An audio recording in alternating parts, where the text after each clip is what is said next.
Continuing with our chapter on nuclear chemistry. അപ്പം നമ്മൾ nuclear കെമിസ്ട്രിയിൽ കഴിഞ്ഞ ക്ലാസ്സുകളിലായിട്ട് ന്യൂക്ലിയർ സ്റ്റെബിലിറ്റി കണ്ടു, N/P ratio, mass defect, binding energy, nuclear fission, nuclear fusion ഒക്കെ കണ്ടു.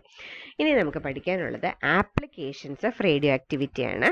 അതിൽ 4 കാര്യങ്ങളാണ് മെയിനായിട്ട് പറഞ്ഞിരിക്കുന്നത്: carbon 14 dating, rock dating, neutron activation analysis and isotopes as traces. അപ്പം നമുക്ക് ഇതെന്തൊക്കെയാണെന്ന് നോക്കാം. Okay, applications of radioactivity. അപ്പോൾ ആദ്യത്തെ ആപ്ലിക്കേഷനാണ് കാർബൺ ഡേറ്റിംഗ്. അപ്പോൾ കാർബൺ ഡേറ്റിംഗ് എന്താണ് എന്നറിയുന്നതിന് മുന്നേ നമുക്ക് കാർബൺ എന്താണെന്ന് നോക്കാം. കാർബൺ എന്ന് പറയുന്നത് അറ്റോമിക് നമ്പർ 6ഉം മാസ് നമ്പർ 12ഉം ആയിട്ടുള്ള ഒരു എലമെന്റ് ആണ് കാർബൺ. കാർബൺ നാച്ചുറലി എക്സിസ്റ്റ് ചെയ്യുന്നത് C612 എന്നുള്ള ഫോമിലാണ്. C612 carbon is having 6 protons and 6 neutrons. ഇത് റേഡിയോ ആക്റ്റീവ് അല്ല. ഇത് കൂടാതെ കാർബണിന് വേറെ 2 ഐസോട്ടോപ്പുകളും കൂടി ഉണ്ട്. Okay, C613. അപ്പോൾ C613 അറ്റോമിക് നമ്പർ 6ഉം മാസ് നമ്പർ 13 എന്ന് വെച്ചാൽ 6 പ്രോട്ടോൺസും 7 ന്യൂട്രോൺസും ഉള്ളത്, അതും നോൺ റേഡിയോ ആക്റ്റീവ് ആണ്. ഇനി C14 എന്ന് പറയുന്ന മൂന്നാമത്തെ ഒരു ഐസോട്ടോപ്പ് ഉണ്ട്. അതിൽ 6 അറ്റോമിക് നമ്പർ 6 തന്നെയാണ്, പക്ഷെ mass number 14. That is carbon is having 6 protons and 8 neutrons. ഈ പറഞ്ഞ സാധനം C14 എന്ന് പറയുന്ന കാർബൺ ഐസോട്ടോപ്പ് റേഡിയോ ആക്റ്റീവ് ആയിട്ടാണ് ബിഹേവ് ചെയ്യുന്നത്. അതിൻ്റെ N/P ratio is such that it's not between 1 and 1.6 അല്ലേ. അപ്പം N/P 8/6 ആണ്. അപ്പം 8/6 എന്ന് പറയുന്നത് ഈസ് നോട്ട് 1.6. അപ്പം അത് റേഡിയോ ആക്റ്റീവ് ആണ്. Radioactive carbon is generated in the upper troposphere when a cosmic ray hits the nucleus of an atom and produces a neutron that is then captured by a nitrogen atom. അപ്പോൾ radio active carbon എങ്ങനെയാണ് അറ്റ്മോസ്ഫിയറിൽ വരുന്നത്? അപ്പോൾ അറ്റ്മോസ്ഫിയറിൽ സണ്ണിൽ നിന്നുള്ള radiations വരുന്നുണ്ട്, cosmic റേസും അതിൽ ഉൾപ്പെടും. ഈ cosmic റേസിന്റെ ഒരു പ്രത്യേകത എന്താന്ന് പറഞ്ഞിട്ടുണ്ടെങ്കിൽ ഇതിന് അയണൈസ് ചെയ്യാനുള്ള കപ്പാസിറ്റി ഉണ്ട്. അപ്പോൾ ഈ കോസ്മിക് റേസ് അറ്റ്മോസ്ഫിയറിൽ എത്തിക്കഴിയുമ്പം അവിടെയുള്ള ആറ്റത്തിനെയൊക്കെ ഈ കോസ്മിക് റേസ് സ്ട്രൈക്ക് ചെയ്യുമ്പം അതിൽ നിന്ന് ന്യൂട്രോൺസ് ഇജക്റ്റഡ് ആയിട്ട് പോകുന്നതാണ് കാണപ്പെടുന്നത്. അപ്പൊ ഈ കോസ്മിക് റേസ് ന്യൂട്രോൺസ് അറ്റ്മോസ്ഫിയറിൽ ജനറേറ്റ് ചെയ്യും. ഓക്കെ, അപ്പൊ ഇങ്ങനെ ഉണ്ടാകുന്ന ന്യൂട്രോൺസ് അറ്റ്മോസ്ഫിയറിലുള്ള നൈട്രജൻ ആറ്റം ക്യാപ്ചർ ചെയ്യുമ്പോഴാണ് കാർബൺ 14 എന്ന് പറയുന്ന റേഡിയോ ആക്റ്റീവ് കാർബൺ ജനറേറ്റ് ചെയ്യുന്നത്. കോസ്മിക് റേസ് അറ്റ്മോസ്ഫിയറിൽ ന്യൂട്രോൺസ് ക്രിയേറ്റ് ചെയ്യുന്നു. ആ ന്യൂട്രോൺസ് നൈട്രജൻ ആറ്റത്തിൽ വന്ന് ബോംബാർഡ് ചെയ്യുമ്പോഴാണ് കാർബൺ 14 എന്ന് പറയുന്ന ന്യൂക്ലിയസ്, റേഡിയോ ആക്റ്റീവ് ആയിട്ടുള്ള ന്യൂക്ലിയസ് ജനറേറ്റ് ചെയ്യുന്നത്. ആ റിയാക്ഷൻ ഇങ്ങനെയാണ്: N714 plus neutron giving C614 plus H11 അല്ലെ. ഇതെന്ത് റിയാക്ഷൻ ആണ്? ഇതൊരു ട്രാൻസ്മ്യൂട്ടേഷൻ റിയാക്ഷൻ ആണ്. ആർട്ടിഫിഷ്യൽ റേഡിയോ ആക്ടിവിറ്റി ഇൻഡ്യൂസ് ചെയ്യുന്ന ഇൻഡ്യൂസ്ഡ് റേഡിയോ ആക്ടിവിറ്റിക്ക് ഒരു എക്സാമ്പിൾ ആണ്. N14 എന്ന് പറയുന്നത് റേഡിയോ ആക്റ്റീവ് അല്ല. അതിലോട്ടൊരു ന്യൂട്രോൺ വന്ന് പതിക്കുമ്പോൾ അത് റേഡിയോ ആക്റ്റീവ് കാർബൺ ആയിട്ട് മാറുന്നു. അപ്പൊ ഇത് ഇൻഡ്യൂസ്ഡ് റേഡിയോ ആക്ടിവിറ്റിക്ക് എക്സാമ്പിൾ ആണ്. ട്രാൻസ്മ്യൂട്ടേഷൻ റിയാക്ഷൻ ആണ് ഈ നടക്കുന്നത്. ഇത് നാച്ചുറലി ഇൻഡ്യൂസ് ചെയ്ത റേഡിയോ ആക്ടിവിറ്റിയാണ്, ആർട്ടിഫിഷ്യലി അല്ല. അപ്പൊ this reaction is NP reaction. Neutron ആണ് ബോംബാർഡിംഗ് പാർട്ടിക്കിൾ, പ്രോട്ടോൺ ആണ് ലിബറേറ്റ് ചെയ്യുന്ന പാർട്ടിക്കിൾ. അപ്പൊ നമ്മൾ ഈ റിയാക്ഷനെ NP റിയാക്ഷൻ എന്ന് പറയും. ഓക്കെ, അപ്പൊ ഇതെല്ലാം നിങ്ങൾ നേരത്തെ പഠിച്ചിട്ടുണ്ടെന്നാണ് ഞാൻ മനസ്സിലാക്കിയത്.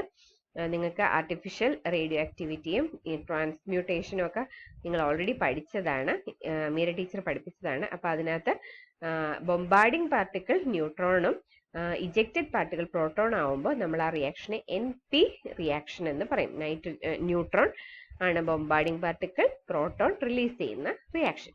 അപ്പൊ അങ്ങനെ ഒരു NP റിയാക്ഷൻ വഴിയാണ് അറ്റ്മോസ്ഫിയറിൽ റേഡിയോ ആക്റ്റീവ് കാർബൺ-14 ജനറേറ്റ് ചെയ്യപ്പെടുന്നത്.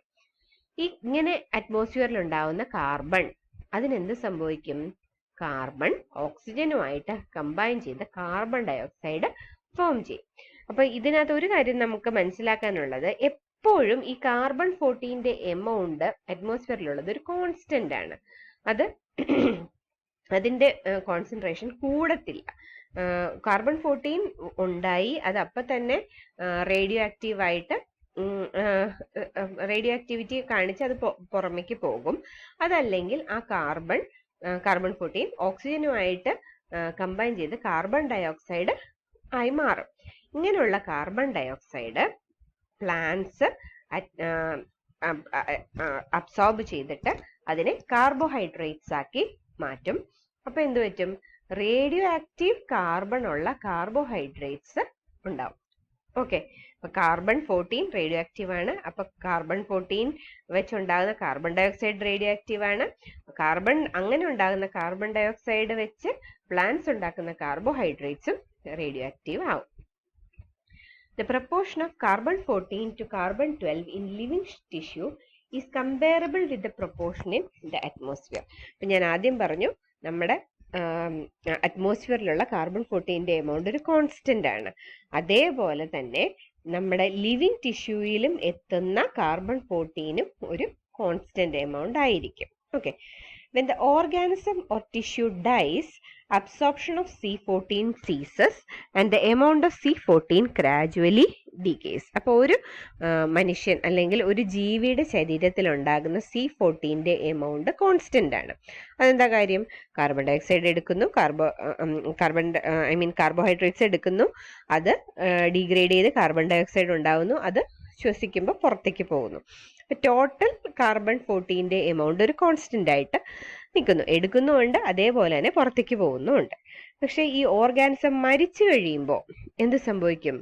കാർബൺ ഡയോക്സൈഡ് പുറത്തേക്ക് പോകുന്നില്ല, അല്ലെ?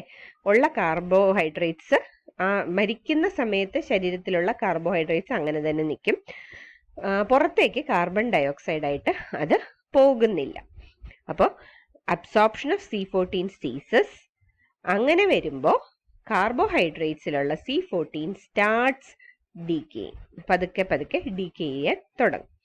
Radio active carbon decays back to nitrogen emitting an electron and an anti neutrino with no mass or charge. അപ്പൊ ഇങ്ങനെ ഇരിക്കുന്ന ഈ മരിച്ച ശരീരത്തിലുള്ള കാർബൺ-14 ഡീക്കേ ചെയ്യുന്നത് എന്തായിട്ടാണ്? നൈട്രജനിലായിട്ടാണ് മാറുന്നത്. By emitting an electron and an anti neutrino.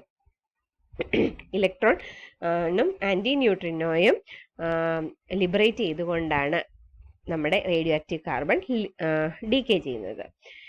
ഇതിന്റെ half life period is 5730 years. അപ്പോൾ ഒരു ശരീരത്തിലുള്ള കാർബൺ-14 അതിന്റെ ഇനീഷ്യൽ എമൗണ്ടിന്റെ പകുതി ആവാൻ എടുക്കുന്ന സമയമാണ് 5730 years. അപ്പൊ നമുക്ക് മിനിമം 5730 years വരെ ആയുസ്സുള്ള സാധനങ്ങൾ നമുക്ക് കണ്ടുപിടിക്കാം. 5730 years ആയുസ്സല്ല, മരിച്ചിട്ട് 5730 years വരെ ആയിട്ടുള്ള സാധനങ്ങളുടെ പഴക്കം നമുക്ക് കണ്ടുപിടിക്കാൻ പറ്റും. The measurement of C14 activity in a dead specimen permits calculation of how long ago the death occurs. അപ്പം നമുക്ക് ഒരു ഡെഡ് ടിഷ്യൂയിലുള്ള കാർബൺ-14 ആക്ടിവിറ്റി മെഷർ ചെയ്താൽ എത്ര കാർബൺ-14 ഉണ്ടെന്ന് കണ്ടുപിടിക്കാൻ പറ്റും. അപ്പൊ എത്ര കാർബൺ-14 ഉണ്ട് എന്നുള്ളതിൽ നിന്ന് നമുക്ക്, നിങ്ങൾ ഇതിനു മുന്നേ DK കൈനറ്റിക്സ് പഠിച്ചതാണ്. ലാംഡ = 2.303/T½ log n/n0 എന്നൊക്കെ നമ്മൾ പഠിച്ചതാണ്, അല്ലെ? അപ്പൊ ആ ഇക്വേഷൻ ഉപയോഗിച്ച് നമുക്ക് കണ്ടുപിടിക്കാം എത്ര നാളായി ഈ ഓർഗാനിസം മരിച്ചിട്ട് എന്നുള്ളത് നമുക്ക് കണ്ടുപിടിക്കാം. അങ്ങനെയാണ് നമ്മൾ റേഡിയോ ആക്റ്റീവ് കാർബൺ ഉപയോഗിച്ച് ഒരു മെറ്റീരിയലിന്റെ ഏജ് കണ്ടുപിടിക്കുന്നത്. And this process is called carbon dating.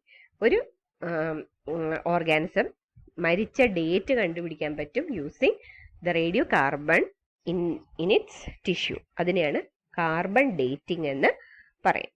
Determination of the age of carbon containing materials using radioactive carbon-14 is known as radiocarbon dating. The radioactivity of a fresh sample is compared with that of the sample under investigation. അപ്പോൾ നമുക്ക് ഏതിൻ്റെയാണോ age കണ്ടുപിടിക്കേണ്ടത് ആ sample എടുക്കുക, അതിൻ്റെ activity measure ചെയ്യുക, എന്നിട്ട് ഒരു fresh sample, ഇപ്പോഴും ജീവനോടെ ഇരിക്കുന്ന ഒരു സാമ്പിൾ എടുക്കുക, ആ സാമ്പിളിന്റെ റേഡിയോ ആക്ടിവിറ്റി മെഷർ ചെയ്യുക. അപ്പൊ ഇത് രണ്ടും കൂടെ കമ്പയർ ചെയ്യുമ്പോൾ ഇന്ന് ഉള്ളതിന് ഇത്രയും ആക്ടിവിറ്റി, അപ്പൊ ഈ ഇത്രയും ആക്ടിവിറ്റി കാണിക്കുന്ന മെറ്റീരിയലിന് എത്രയായിരിക്കും ഏജ് എന്നുള്ളത് നമുക്ക് കണ്ടുപിടിക്കാം. Age of the sample is then determine using the equation lambda is equal to 2.303/t log n0/n. അപ്പൊ ഇതിലെ ടി ആണ് ഏജ്, ലാംഡ എന്ന് പറയുന്നത് റേഡിയോ ആക്റ്റീവ് ഡികെ കോൺസ്റ്റന്റ് ആണ്, അത് കാർബണിന്റെ കേസിൽ ഒരു കോൺസ്റ്റന്റ് ആണ്. N0 എന്ന് പറയുന്നതാണ് activity of the fresh sample, N എന്ന് പറഞ്ഞാൽ activity of the dead sample. അപ്പൊ ഇത് രണ്ടും നമുക്ക് കണ്ടുപിടിക്കാം. ലാംഡ കോൺസ്റ്റന്റ് ആണ്, അപ്പൊ നമുക്ക് age of the sample T കണ്ടുപിടിക്കാൻ എളുപ്പമാണ്. And this process is called radiocarbon dating, അതല്ലെങ്കിൽ carbon dating. Determination of the age of fossils is done using carbon date.